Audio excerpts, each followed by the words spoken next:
یا صاحب الزمان. Quelles sont les principales causes du suicide? Le suicide est un mot qui fait trembler les cœurs et reflète une tragédie humaine qui se répand à notre époque. C'est une décision fatale qu'une personne prend délibérément pour mettre fin à sa propre vie, en contradiction avec l'incitation du survie que Allah a placée en nous.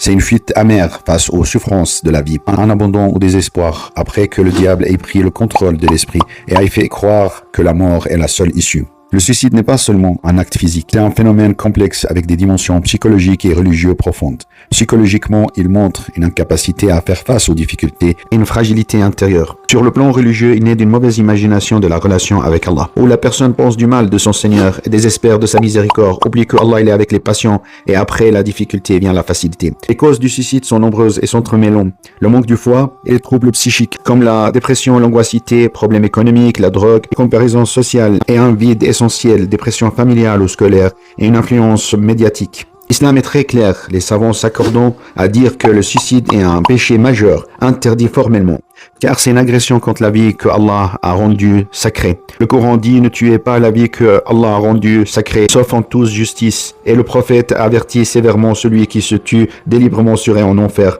Le Coran concède aussi que désespérer de la miséricorde d'Allah est un comportement de mécréant. Mais cela ne signifie pas que toute personne qui se suicide est un mécréant, car seul Allah le sait, il est le plus miséricordieux.